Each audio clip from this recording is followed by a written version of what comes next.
Afternoon and welcome once again to Gaming Under the Influence. I'm Mike here with Alex, coming to you from GreenDragonCVR in Woodbridge, Ontario to talk about video games. How are you? I'm good, man. How are you doing? Not bad. Look at that. Wow, 9 out of 10 on Steam, and that's Atomic Heart. Atomic Heart. What a crazy game.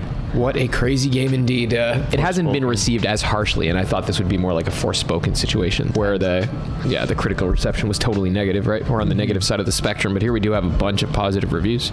Yeah, it's looking like it. I think it didn't do too badly on Metacritic either. No, I think it's a 77. 77? Yeah. 71. 71 on PS5. Oh, that's not very good. Not great. Not great. In any case, sure. Despite the critical reception, whatever it turns out to be once all of the reviews come in, I guess people didn't receive copies as early as they usually do, with only 33 of these out on launch. But I like this game, man. I like it a lot so far. I'm not halfway through or anything like that, but I have been enjoying it a lot, and for the exact reasons I thought I would be. Yeah, I agree. There are a few things that kind of bug me about the game, but for the most part, the things I thought I would enjoy stand out like immensely. Like the world and the futuristic fictional setting, the Soviet, everything looks great, and I pretty much anticipated that the world and the setting would be the showstopper, and that's what I think ultimately is there. Definitely the case, yeah. Right? That's how it panned out. Yeah. But from what I understand, there's also a couple of gameplay aspects you didn't like as much. So why don't we spend a bit of time today talking about what we do and do not like so far in Atomic Heart? Yeah. And, like you just said, the world is definitely a standout aspect of the game to me, too. Like, from the opening moments, which were very clearly made by people who played Bioshock Infinite. Yeah, exactly what I was going to say, yeah. Yeah. All through, the radically different section underground you experience right when you leave the surprisingly area. Long, yes. Yeah. For an open world game, it takes a while to get into the open world because of that lengthy of opening. You fall underground and you're sort of exploring and completing objectives underground, so you can get the fuck out, right? That's right, yeah. But the biggest thing for me approaching this game was the fact that, like Bioshock Infinite, it was supposed to be this, gesture world building based on, a very specific ideology that, I guess combined with some kind of science fictional premise, as with Rapture, there's this underwater city and this Ayn Randian style hyper-capitalism, and here we have a robotic science fictional technology meets the Soviet Union in a historical state we never got to see it in, Yeah. On a high after cool beating the mashup. Nazis. It's a really cool mashup that works well, it does work well. And it lays it provides the background for them to build a place like the facility we spend the majority of the game in. Mm-hmm. Yeah. And even those floating kind of, what the hell? They're like Columbia, those platforms. Yeah, they're sort of like floating cities, yeah. I imagine you're going to revisit those before the game is over, though I'm not entirely sure. Yeah, fair enough. Yeah. But the game on the ground is also pretty incredible. They give you a nice sweeping shot of it as you approach the underground section before you're shot down into the facility there. Yeah, it sort of teases the open world to you and then shoots you underground, like you said, and you spend a good couple hours in there in the opening, which is... like I said, it surprised me a bit, but it was kind of a cool way to engage in all the systems, and there's very complex systems in the game. It's pretty out there. So it gives you a good chunk of time to mess with that stuff and sort of figure it out, and it was pretty difficult too.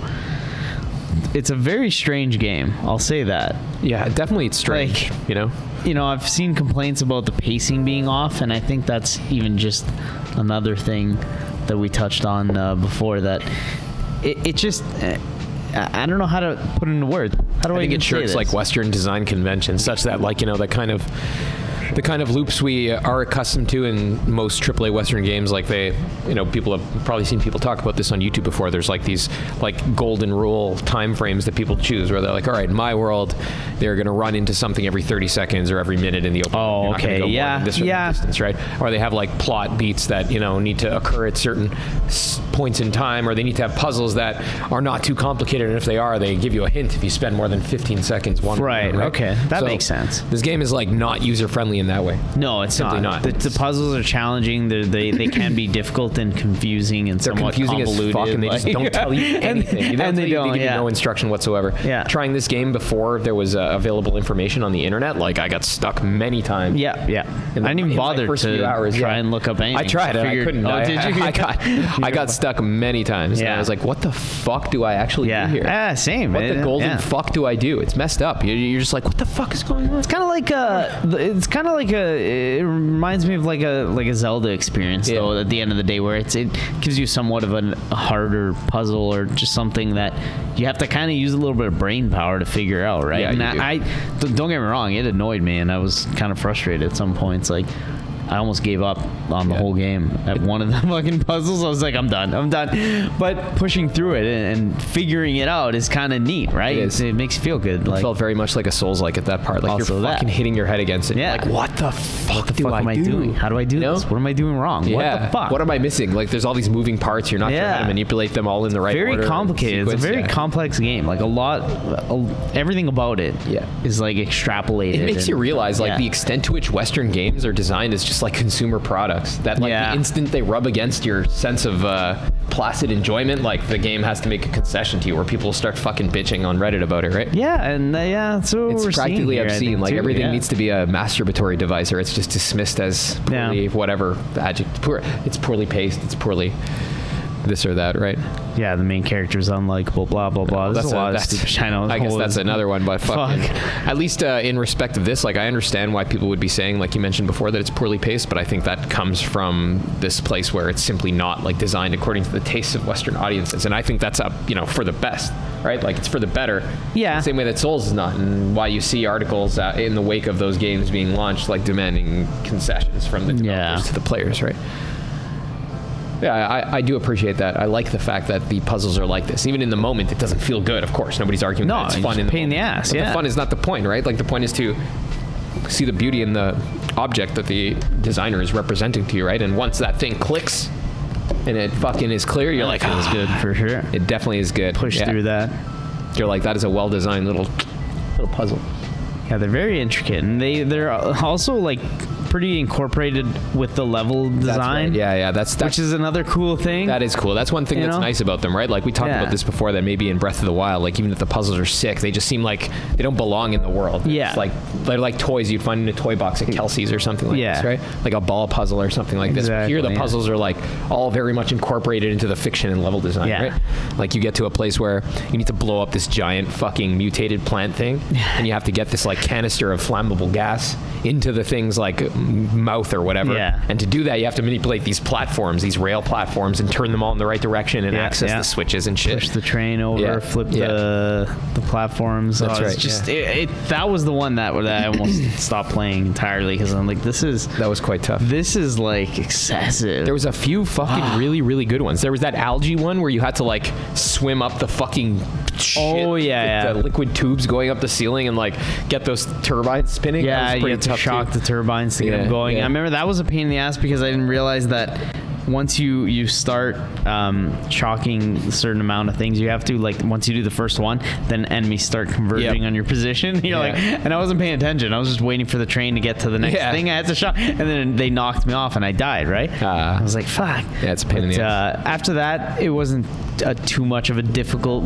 combat encounter, and I managed to get through it, but yeah, that was very weird too, where like you have to go into the fluid stuff. Yeah, and swim up and down and all up through the level. Like it's very just cool. Yeah, it's cool shit. Yeah, into the polymer, I think it's called. It's like a huge fictional element in the game. Like it's like this partially biological, partially synthetic material. Like they show them liquidating cows and shit like that to like fucking derive the biological aspects of that material, and they use it to like for people to communicate with the robots and stuff neurologically. Yeah, it kind of reminds me of like in BioShock, the what's called the Eva stuff. Yeah, exactly. Whatever the heck. And like when you see corpses on the ground, you can hear their memories and shit like that as they're dying, because they're contained in that meat, the polymer.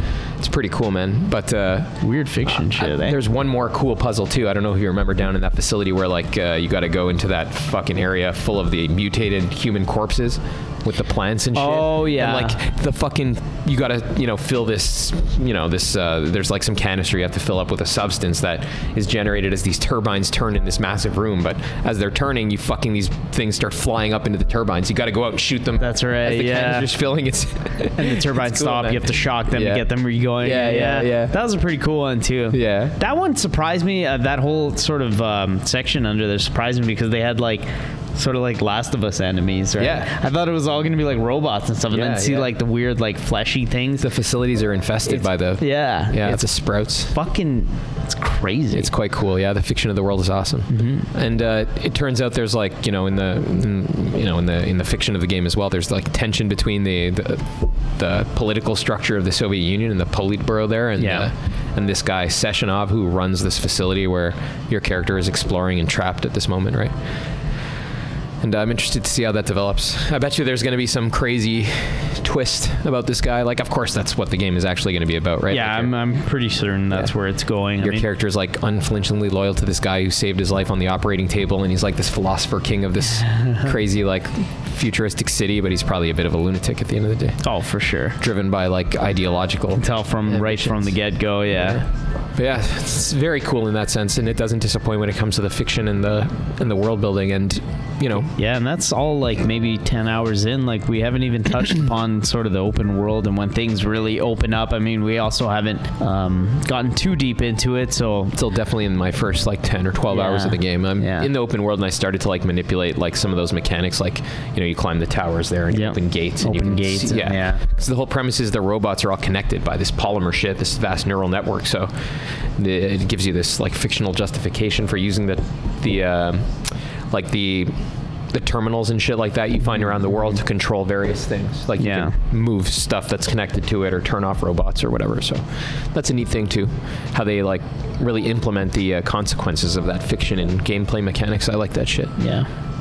And it's neat too how like it feels good to play. It feels like they almost like ripped off some of the elements of Doom with the jump and double dash there. Yeah, that's right. And like some of that first person movement. yeah.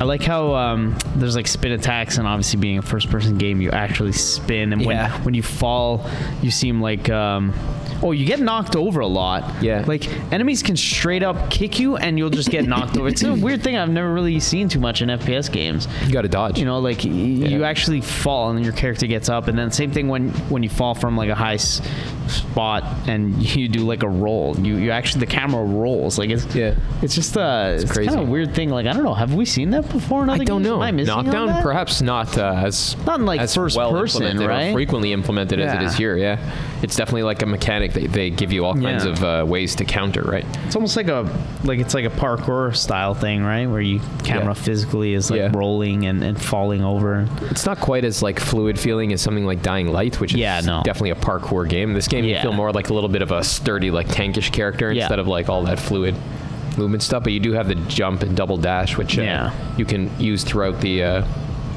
throughout firefights and stuff to really move around. And I think you get iframes on the dodge too. The dodge, that's right, you do. Yeah, which is nice. So it's cool how they made that work. Yeah. And the guns are all interesting too. They have some inspiration in real life, but there are science fictional elements incorporated into them. I like that as well. Yeah. It can be upgraded and also implemented with elemental canisters. There's a lot of like variation, man. I know there's so much. Then there's like your shock powers you can upgrade. There's a lot of stuff going on in the combat, and apparently from what I'm seeing is you're going to rely on melee a lot. Yeah. So I feel don't know that how that's that's the going case to now, go. for sure. Yeah, unless ammo seems to be scarce for me. It is pretty scarce this in the world, point, but you can. so- It does seem to be cheap, so maybe you can buy it. Maybe you can in buy it quantities, afterwards. Yeah. Yeah. I heard that it's wise to invest in your inventory upgrades, because at some point in the game apparently you just start picking up all kinds of stuff and start hoarding, so look out for that. Maybe upgrade your inventory. Yeah, true. Gonna keep that in mind. Right now I've been working on the movement abilities. I mean that's the first thing I would naturally go for too, right? I like how you can have 2 activated abilities equipped. There's like maybe 6 or 7 of them. They're kind of analogous to the plasmids in BioShock, it seems like. Yeah. like activated elemental abilities. One's like this polymer spray shit that you can then shoot with your gun with its elemental effect to burn or electrocute enemies, so that's cool. Yeah. There's a shield, there's all of the implements really you'd cool expect shit. from like something with this close combat focus and of those elemental damage aspects we find in a lot of modern first-person shooters. I think like some commentators have said, like some reviewers have said, it's not mold breaking in terms of the mechanics it implements. Like it's not that unconventional in terms of an FPS, right? But it does put a lot of things together. I feel like in one sense it does seem like they crammed a lot of systems and things in there. But yeah, it's nothing sure is a lot going new on. or groundbreaking. They're not reinventing the wheel. No, definitely not. I think there's actually a little too much looting. Like I find myself running around and like looking at the floor a lot, the walls, and just picking up shit. Like that kind of fucking annoys me. At least they give you that sweep motion with the glove that you pick it all up. Yeah, at like once. you can hold down and run by it. It just feels like it's too much. It's too much. But I agree. Yeah. I definitely agree. And at the end of the day, you still don't have that much. You still don't get, you feel like you don't get fuck all out of it because you never have ammo, but... You get most of it from combat encounters. Yeah, combat, yeah. The enemies drop most of the... Yeah, exactly. You have to loot the enemies as well, right? And it's cool that it's not like a looter game where there's like nameless weapons that just have increased. That would be just way too much. That You would have be one awful. weapon, you make it once, and then you can like outfit it with upgrades. Actually, it's cool that I see that there's an AK you can build, and I'm looking forward to getting the blueprint for that because it looks fucking sick, and I can't wait to have an AK. Right? Me too. Fully automatic. Like it feels like the weapons. Like you get a shotgun, which is very effective, but again, not a lot of ammo. You get like a pistol that's pretty weak, but at least you get ammo. It's rechargeable, right? So it's sort of unlimited. You have to wait for it to recharge. And then what other weapons do I have early on? I got a blueprint for another weapon, but I haven't even created it yet. The one that Granny gives you near the beginning. Did you? The melee weapon? No, it's like another gun. Right when you get to the open world. shotgun? No, I think it's like a bigger gun with like I don't know. I haven't made it yet, but she gives you a blueprint. Yeah. I don't even know if I got it. Fuck. I think so. Yeah. Yeah. I haven't. Let's try that out. I've just been using the shotgun and that electricity pistol. The little for the robots when they come up. Yeah. The robots are hilarious, eh? They're so creepy and weird looking. They're fucking horrifying. And they dude. if they start sprinting at you, they'll drop kick. They literally they jump at you. Fucking jump kick fucked. you and knock you on your ass. Dude, the guys with the mustaches scare the shit out of me. They're fucked. Why do they have mustaches? I don't know, man. So bizarre. They're way scarier when their faces are on than when their face comes off. Yeah, right? Yeah. If it's so funny the way they walk and run. Like you see them do that like robot tilt thing when they're running. Like it's so creepy. Yeah. Oh, there's such a funny like enemy in the game. Yeah. And you see that giant like tunneling worm like robot. Yeah, There's all kinds of different robots. So.